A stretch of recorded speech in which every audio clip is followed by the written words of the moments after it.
Welcome everyone to Sudbury Talks with Gwen Price. And this is Women's History Month. And in honor of that, I'm celebrating women in business and I'm featuring local businesses. And today I have with me Dana Irvine. And hi, Dana. Hello, Gwen. Hello, everyone. How are you? Excellent. You're Yes. looking fabulous. It's nice to put lipstick on because you're not. I know, and actually I forgot to touch mine up because I was out earlier with a mask, and I use a lot less lipstick because when you go out, you're still wearing masks, right? Yes. So, Dana, you have Sudbury Nutrition Clinic and Thermography Medical Clinic. Yeah. Tell us a little bit about that. So yeah, we have a actual physical brick and mortar. We actually have had it for a full year now, and that's at 2152 Long Lake Road with Don Condon. Everyone's familiar with Don. And so we are just so fortunate and blessed enough to have an office there. So with the Sudbury Nutrition Clinic, my partner, Wendy Belanger Humphreys, and myself do coaching there on site. And that's where I do my thermography medical imaging. I also do health coaching, and all that goodness there. Yeah. Yeah. So it's been exciting teaching. I teach yoga now as well. Oh, wow. And hopefully in the fall or this upcoming summer, we'll be able to get back in and start doing some day groups and some little mini retreats and just being able to meet again. Yeah, for sure. Right? Yeah, because there's definitely advantages for sure of Zoom because we've been able to interview somebody that's been in Vancouver, and 3-hour difference which is great, but it's always wonderful to be across the table from somebody or sitting beside somebody. I miss that a lot. Yeah. Yeah. And with my Touch Your Tatas program, teaching women how to do self breast exams and talk about breast health works much better in a group setting. Yeah, it does work on Zoom for sure, but it's much, with the breast models that I have and all that great goodness. It's really great to be able to connect with women because and being this Women's International Month, it's so important for women to connect together and recreate that community that's missing because there's so much of that moral support and that connection that needs to happen. So well, and both of us network a lot, and I miss that a lot. I miss getting hugs from strangers. Well, no, okay.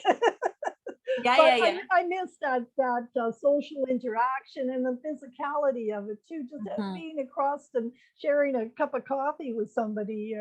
It's definitely, like I say, there was definite advantages about the Zoom, just that we could, do it at any time of day, and any place in the world you could be interviewing somebody. So the nutrition part of it, like, are you teaching people to cook? Are you just breaking food down? I know you. Yeah, you know me. I would love to get into their kitchen and help them along the way. That's for sure. And some of those events have started to come back up again. But no, I mean, help most women that I'm trying to assist with is one. With thermography, helping them to identify their inflammation and stressors, and then applying the necessary tools and or diets per se, I guess, depending on what those conditions are. But more so, I speak to just menopausal, perimenopausal women, helping them to just transition through this with better ease. Yeah. Yes, because some women have a lot of trouble with it. I was fortunate. I didn't have too much that way, but I know a lot of people have suffered. Yeah, a lot of women have a very, very difficult time with it. And there's just this wanting to have an open conversation with them, be able to create that community so that they don't feel so alone and lost. And then helping women just overall, really. There's a real lack of support, I find, for women 50 plus when you're even just talking hormones or you're talking just general health and care. So that's where I've kind of created that. And that's where the Wise Divine Woman podcast Right. has sort of been generated from. So Yeah. it's a couple years old now, and I've really sort of switched gear to more of a faith base. But again, I'm talking to women from all over the States and Canada. And I introduce a new speaker every Monday, and then I sort of fill in the blanks during the week, all about menopausal, perimenopausal health, but then also about what other women are doing around the world. So I have just so excited. I just reached over 5,000 downloads. Wow, excellent. Yeah. Good for you. Yeah, it's a big, Well, big milestone. So yeah, and who would have imagined a few years ago? I certainly wouldn't have imagined doing any of this or having podcasts or thinking that anybody cared to listen to what I had to say. Isn't that true? Yeah. But the world, yes, as we know, can be very small sometimes, just in how we can reach people nowadays with technology, right? And it's a wonderful thing. It is. And so when you're talking nutrition, you sort of talk about food, but also supplements too? Or? Well, I'll talk a little bit about supplements, mostly food. And of course, supplements are to supplement our health, not to replace it. That's right. Yeah, exactly. But I find that it's more of an aspect of, yes, food is vitally important, but also your stress plays just as much of a role, because if you're stressed out, there's no sense eating, you're not digesting a single thing anyways. So it's this aspect of sort of recognizing your health, not just from food, but from mental health and from emotional health, and then to that sort of physical movement as well. So it's really that sort of fourfold aspect of life that you need to approach your health with, so that you can have that looking ahead longevity, right? It's not for now, it's for 5 to 10 years. And so it's been exciting talking about, lots of different topics. I love learning about them and researching them for my clients, and just digging in deep. But well, and full disclosure, we are cousins, and we have longevity in our family, and I do certainly on both sides. I mean, my mother's eldest sister just passed away at 108. My dad lived to be 98. So, I mean, but that doesn't take away the fact that we can't just go crazy and do whatever we want. But it's interesting to think, and I think about my dad working in the mine and doing all the things and all the carcinogens he must have been exposed to through his lifetime. And oh my gracious. Yeah, why does somebody, arrive at 98 in fairly good health for 97 years? Why that happens, and other people, they unfortunately they pass away very young. So it's an interesting thing. It is very interesting when you look at it from the grandparents' point of view. And I love talking even about that genetics, sort of even with women as well. So it's very fascinating. But you're right, like our one side of the family, they're all 90s. Right. And so I remember asking Grandpa what was his key to life. Right. And of course, as Price would say, I throw away the cap. So it's, you never leave anything unfinished, I suppose, but I don't think they worried about things the same way as we do. Well, and lately I've thought about that a lot, given what's going on in the world, for sure. And I always can picture my father, and maybe the same for you, like, he was falling asleep, his head's going to the pillow. And I think he didn't stress the way a lot of people stress. I mean, he would have had a lot of things to stress about but he raised his family, fed them, worked, and so just did his life. And you wonder, that stress factor, I guess he left it up to my mom, and certainly I've inherited that too, where I overanalyze it, all those things, right? But it's just one thing too I noticed, though, they always cooked at home. My father, rarely would they go out to they would occasionally, but not to the degree certainly that I do.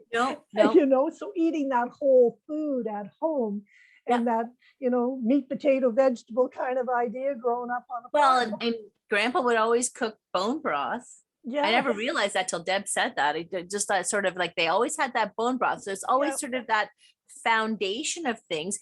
And I think that they were always taught to just speak and tell it like it is and not hold back and just get it off, because I know he was known for that. So it's Yes, that sort for of sure. get it off the chest. But that's not to say, like, for your mom or for grandma or for my mom, it's Yeah. it's internalizing. Yeah. And then you see those sort of diseases from internalizing, right? Like osteoporosis or Mm. digestion issues, which they didn't have because they spoke their mind and they water off a duck's back. And Yeah, like this, it's interesting though to look at it in a science. And I remember Dad's doctor, wanting to know, and we made the trip, back home to see all his relatives and how long they lived. And when I think there was his grandfather lived to be in his 90s, which would be like living to be 120 nowadays, because they just didn't. They were very old at 50, not living to be in their 90s. So it's an interesting science behind that, and it just makes you wonder, right? We are exposed to so many things in the air and in our water, and how does that affect all parts of our body, right? So yeah, it's a wonderful thing that you've gotten into all of that. I love it. I find Yeah. it super fascinating, and I love the opportunity of just I honestly love the opportunity of coming alongside women on their journey of health. Yeah. And as Mhm. cliche as that sounds, I really do, because Yeah. it's just this just understanding, this digging deep and researching, and then pinpointing things that I find interesting to find the missing link. Yeah, what it could be. Listening into conversations and Yeah. talking to them. It's the missing link sometimes. It's just the most obvious that the Mhm. most obvious works. So Yeah. it's Well, and sometimes it takes that objective point of view from somebody else for you to realize what's going on in your life. You live it every day, and you don't necessarily see some things that maybe from somebody from the outside might look at and Mhm. say, maybe it might be this, or maybe you could try that. So yeah, it's wonderful. Well, and of course, that's why I'm doing all this, to support women, because I very much believe that we need to support each other, in business and in life, whatever. So I'm glad that you asked to participate in this. It's a wonderful thing. It's incredible. And I have had such incredible mentors here in Sudbury and across Ontario, like women like yourself, just being able to come along and help women and on their entrepreneurial journey when they're starting fresh, or even Yeah. as they're old, and I mean old in business wise, Yep. Mhm. being able to come along and support. And I think that's what's been so incredible with the beautiful networking groups that we've had here. So Yeah. blessed, Yeah. so blessed, No, because I they don't are. see them elsewhere. Yep. How many networking groups really support each other. And I really hope that there are that for men as well. But it is Yep. women's, and Pero has been incredible. Yeah. And I know BNI does an incredible job. And I know that our Sudbury Chamber of Commerce does an amazing job. But even for us as inspiring women, like Lauren has done Yeah. a great Yeah. job with that group Yeah. as well. So Well, I always, what runs through my head all the time, and even in my profession too, is another success doesn't diminish my own. I don't look at people as that's my competition, and I don't want to, I can't interact with you. I can't be friends with you. I look at it, I'm going to help you, and hopefully you'll help me along the way. And absolutely. no matter what walk of life, I believe that's a good philosophy to live by. It is a great philosophy, because we can't do everything. No, no. Right. So who is it in real estate, or who is it in something else? And we need to Yeah. have these, because if you have all these people in your pockets, right? Not to say pockets like a tool belt, then you're going to be able to say, like, you come off being much more well-rounded and much more appreciative to many others. If you're able to say, oh no, I can't, that's not me here, but this person does this. And exactly. You and me both, maybe it's just our heritage. We're kind of a concierge. We kind of know people. I love Yeah, it. yeah, it's true. Because I mean, I often with as a realtor, right, I get asked, well, who can you recommend to do this or that, right? And this is a way to get to know people on a different level, for the public to get to know who you are, what you do, and hopefully they'll be able to reach out to you and have some success with their nutrition and their breast health and all of those things. Because we want to be around. We want to, if you're going to be around for a long time, you want to be healthy. Right? You do. And it's just, and that's what is so great is we have to sort of step back and have a better perspective of things, not just focused on this, Yeah. but have that fuller perspective so that we have a better longevity of life. And we get to also stand back at 90 and say, yeah, what was your success? Throw away the cork. Yeah. What's the best way for people to reach you? Well, danairvine.com for sure. Okay. And then you can connect with Thermography. You can connect to my course pages, my stuff, and or schedule appointments there as well. And or just stop by 2152 Long Lake Road, visit with us there. And of course, all the socials. I have all those too. So thank you. Yeah. Oh, Well, and the podcast is Wise Divine Women podcast. Wise Divine Women. Okay. Yeah, Wise Divine Women podcast. Okay, and I will put all those links on Awesome. on this post and that, and I really appreciate you taking the time to do this. And it's amazing, and I am so appreciative of all the incredible work that you have done for Sudbury and for many women for so many years. With, you're just amazing. Thank you. Thank you. Right back at you. Well, you take care. We'll talk to you soon. Thanks, Gwen. Okay. Bye-bye. Bye. That's good. Great. Awesome. Yeah. Have a beautiful day. Yeah, you too. Take care, eh? Take care. Bye.